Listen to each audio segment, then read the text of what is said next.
element of DJ. DJ Chacha and her career as a DJ of Tambayan 11.9.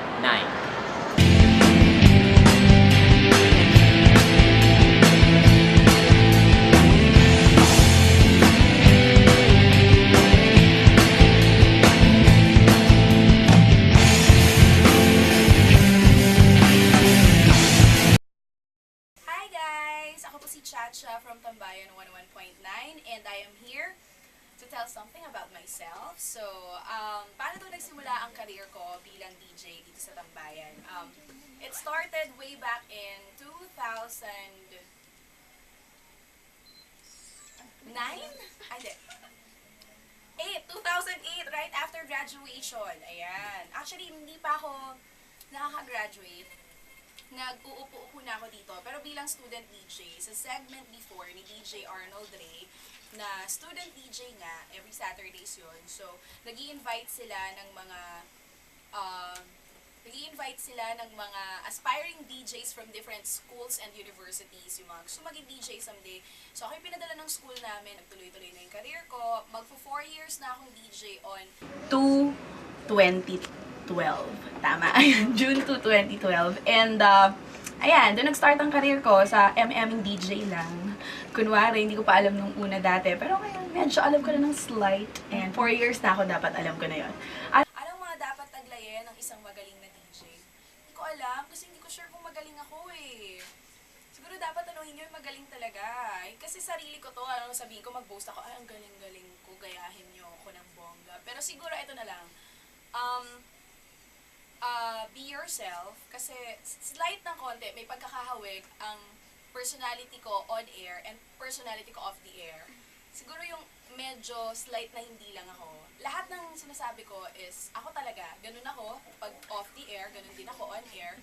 Ang hindi lang medyo pareho, yung pag super landina.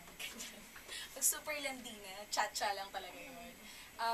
Be yourself, and dapat every time nag-a-adlib ka, every time naka-on na yung mic, kahit may problema ka, parang kunwari wala. Kasi you have to entertain people, you're here to entertain people, you're here to make them happy. Parang pinakikinggan ka nila para makalimutan nila ng slight yung mga pinagdadaanan na problema nila sa buhay. So dapat ikaw, you don't have to sound sad on air, kailangan happy-happy lagi. Yan yung natutunan ko kay China Heart, na dapat daw, pag on ng mic, hindi ka na si Zarina. That's my real name, by the way. Hindi na ako si Zarina. Pag on ko ng mic, si Chacha na ako. And every time mag-a-adlib, kailangan naka-smile, ganyan, ganon. So, kailangan maramdaman nila na masaya ka. Para yung nakikinig sa'yo, masaya din. Ano pa ba? Yun lang, you have to be yourself. And, hindi kasi ako naniniwala sa adlib na nakasulat or sa adlib na planado. Kahit yung muwa-muwa chup-chup, hindi naman yung planted eh. Bigla na lang lumabas. So ngayon, kinagat na ng tao, uso na siya, nakakatuwa naman, nakakataba ng puso. Number 1, you have to be yourself. Number 2, kapag on-air ka na, kailangan medyo, kung sino si Chacha, yung ka na. Kailangan kalimutan mo lahat ng problema mo para masaya yung mga nakikinig sa'yo. Magpa 5 years na siya ang nawala, ngayon lang siya babalik. Yung mga bata, nung time na nagkaroon siya ng iba, iniwan niya rin sa'yo? Oo, nasa akin yung isa, tapos nasa kanya yung isa. Alright. So, maayos ang paghihiwalay niyo noon? Oo, ma'am. Tinanggap mo na lang basta-basta na nagkaroon siya ng iba? Hindi mo man ang pinaglaban? Parang blanco na ako sa mga panahon na yun, ma'am. After nun, nagkaroon ka ba ng karelasyon? Yun nga, ma'am, kasi ngayon may karelasyon ako. Okay. Kailan mo nakilala to? Bago lang, ma'am. Kailan po? Kahapon lang ba ito? Bago lang?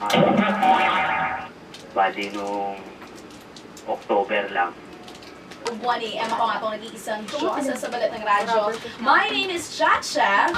At mamaya po, live na live makakasama natin dito sa Tambayan 101.9 si Epi Quizon. Na-excite ako sa kanya. He's a very good actor, one of my favorites in the industry. So, magpapapicture ako ng bongga. Anyway, 10:51, let's do this second caller on. Lahat, mga tambay. Starstruck kami sa'yo, oh my gosh. Ako rin na starstruck ako sa inyo. Ay! Kamusta po? Okay naman, ito, pinapromote namin yung bagong movie natin. Aswang ka ba dito? Hindi, ako yung nang aaswang. Nang aaswang. Bet ko yung gano'n. Kung may aaswangin ka sa showbiz, sino siya at bakit? Ako may aaswangin ako sa showbiz, sino ayoko, baka nakikinig asawa ko, baka babalian ako ng dieg. Yun lang. Alright, Mr. Epi Quizon, kasama siya sa Corazon, ang unang aswang. Corazon ang unang aswang, yeah. Of course, andog ito ng Skylight Film. Okay, ayan. Gaano kahirap ang maging isang DJ? Actually, hindi siya mahirap.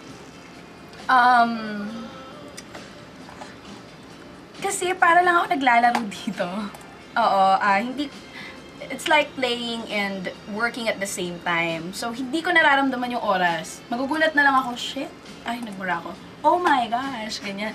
Ano na pala, alauna na, mag-aalauna na, bilis naman ng oras, hindi mo nararamdaman eh. Sabi nga nila, when you're having fun, when you're enjoying, time flies so fast, hindi mo talaga mararamdaman. Tsaka hindi mo mararamdaman nahihirapan kapag nag-e-enjoy ka. So, hindi mahirap maging DJ. It's super fun, pero eto na, sa mga nagbabalak maging DJ, i-ready nyo na ang sarili nyo dahil maliit po ang pera sa radyo.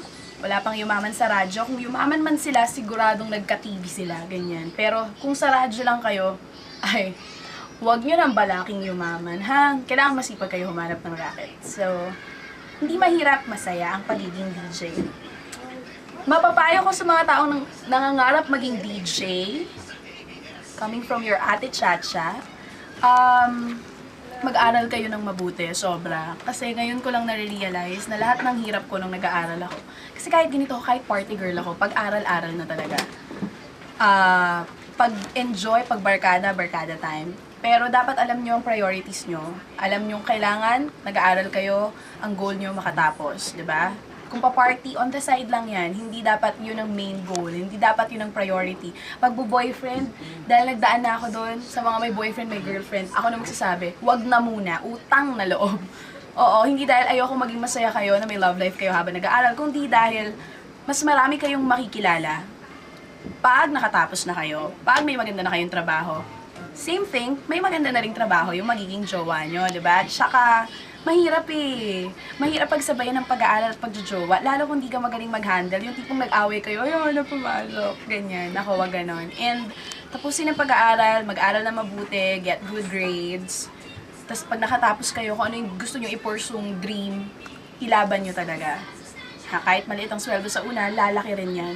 Nag-start ako dito, maniwala man kayo o hindi, 12,000 lang ang sinasahod ni Chacha. Diba? Pero ngayon, secret kung magkano. So, maliit sa una, pero pag masipag ka, magiging okay lahat. So, sipagan ang husto ha mga students. Good luck sa inyong lahat. Thank you so much.